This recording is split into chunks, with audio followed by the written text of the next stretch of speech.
In this video, our learning objective is the evaluation of the Jacobian method through finite differences. So before going to the finite differences part of it, let's remember what was the Jacobian matrix. So for solving linear equations, it was easy, right? So we would just make a matrix and then we would solve it. For nonlinear equation, it's different than the linear one. So what we have done is that we use the Newton-Raphson formula and we played with it a little, and then we got from the Newton-Raphson we got this equation. So it's like that we would say xi plus 1 is equal to the xi minus the Jacobian minus 1 times f. This f is the different equations that we have for our system. So we would say that we have f1, f2 up to fn. So, and then we have the different variables like temperature, pressure, all of these variables that we are working with in our system. Then for the Jacobian, we would work with the partial derivatives. We would say that the partial derivative of the f1, right, respect to the x1. I made another video and it's like it's a simple example on the Jacobian matrix. If you want, maybe it's not a bad idea that you would go and look at that, how we can calculate the Jacobian matrix in the, like it's a numerical example. So we would say that the partial derivative of the f1 respect to x1, and then the first row is for the f1, the second row is like the partial derivative respect to x1, x2, and xn, and then until we reach the last row, which is the fn, and for fn, so it's like that we get the partial derivative of it for respect to x1 up to xn. So that's for the Jacobian matrix, and then we're going to put it in this equation, and we will find out the for the first, we find it for first iteration, second, third, and then we are going to stop when we reach our convergence criteria, which was like xi plus 1 minus xi divided by xi plus 1. It should be some number.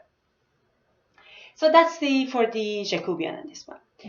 So when we want to evaluate this Jacobian matrix through finite difference, it means that for these partial derivatives, we need to use the finite difference method.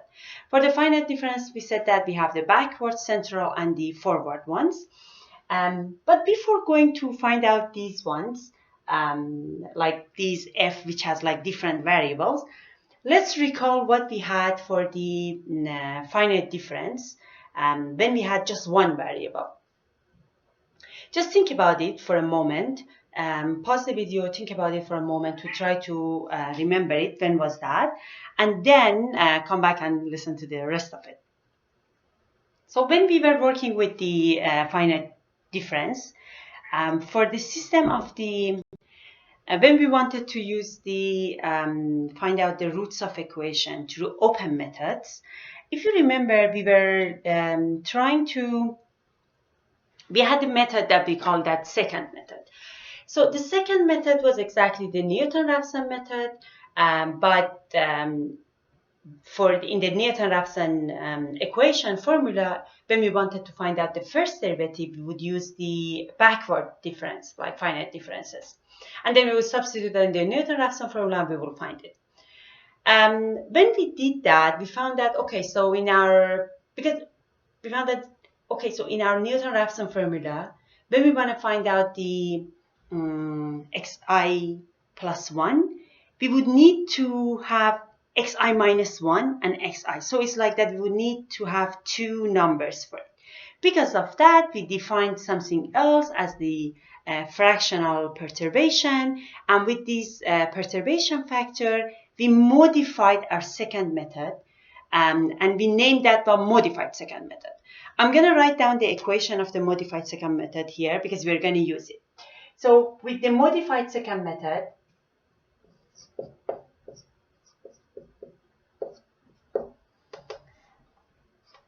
modified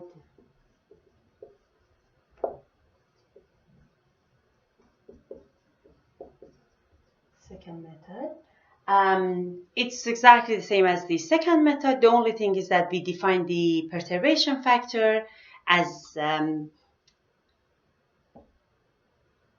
so we said that as this. So we said that our perturbation factor is xi minus 1 minus xi divided by dxi. Right?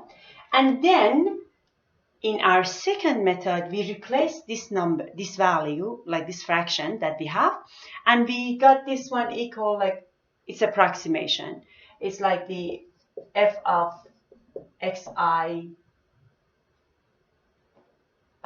So we in the second method we had it like we would say it's f of xi minus 1 minus f of xi divided by the xi minus 1 minus xi. So here, for instead of xi minus 1, we're going to write down f of the xi plus perturbation factor and then xi. The rest is the same. It's exactly the same here. So it would be minus f of xi. And on denominator, again, we are going to replace the xi minus 1 by the, like, using our perturbation factor. So on the denominator, we have our perturbation factor and times xi. So this is going to be this is our modified secant method that we had, right? So in the next step, we want to apply this equation for the time that we have x1 and x2. Look at here, for this one, we just have x1. So I can, like xi here is just the x1 for me. I don't have x1, x2, x3 up to xn, right? For the Jacobian method here, we are going to get the partial derivative up to xn, respect to xn. So let's have the first one. The first one, like this one.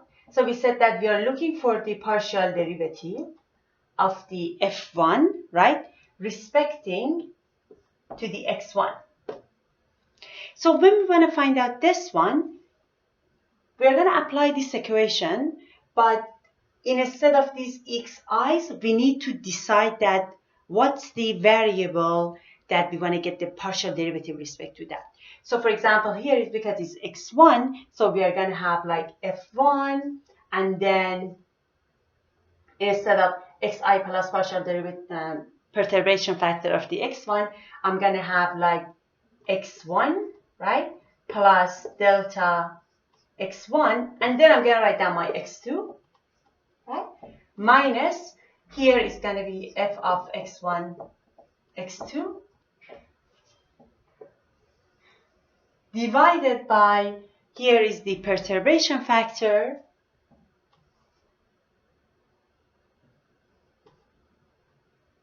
x1, right? So this is going to be my Jacobian, like the element of my Jacobian matrix through the finite difference.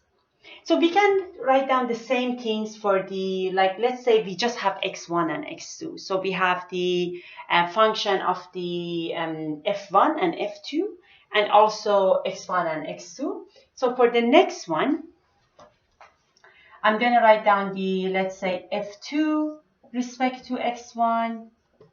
And for this one, it's going to be f2, again, x1 plus perturbation factor x1, x2, minus fx1, x2.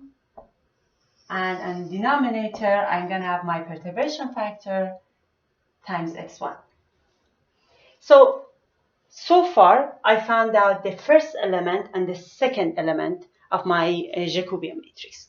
The next column is that we are going to have we are looking for the partial derivative of the f1 respect to x2. So let's see what's going to happen then. So here is that I'm looking for the f1 respecting to x1.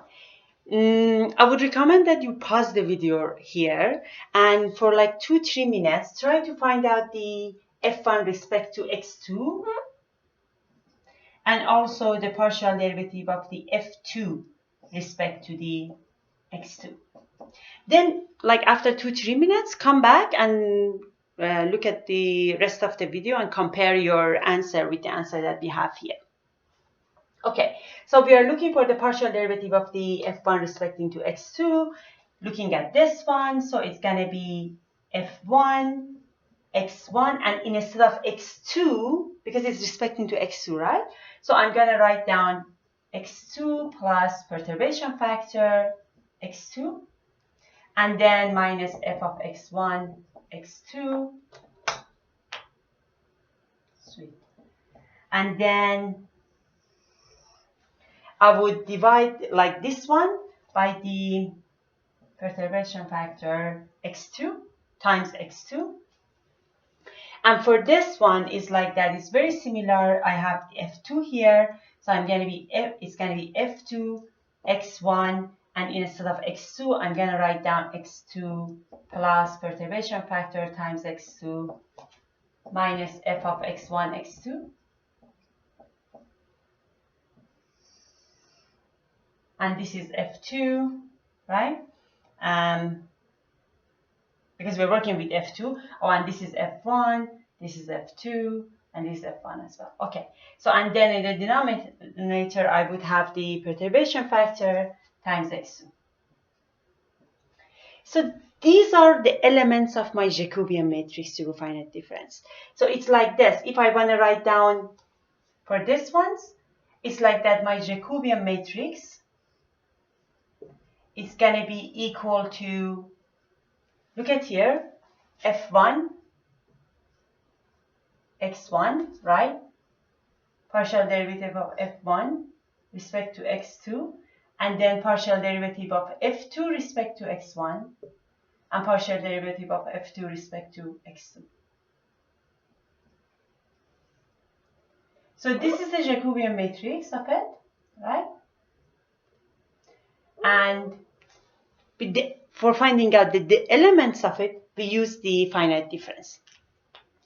So in this video, we learned about the evaluation of the Jacobian matrix, right, through finite difference. So when we are working with it means that when we want to find out in this equation, when we want to find out this Jacobian matrix for getting the partial derivative, instead of saying that, for example, think about it, instead of saying that if my f1 is equal to x1 power 2 plus 3x2 power 2. If I'm looking for the partial derivative of this f1 respecting to x1, instead of saying that it's equal to the 2x1, right? I would say that I'm going to go through the finite difference and find out these elements for the Jacobian. So that's all for the Jacobian. Evaluation of the Jacobian. So if you want to have a numerical example, as I said, there is another video with it's just the name of this is example of the Jacobian matrix. Make sure that you're going to look at it.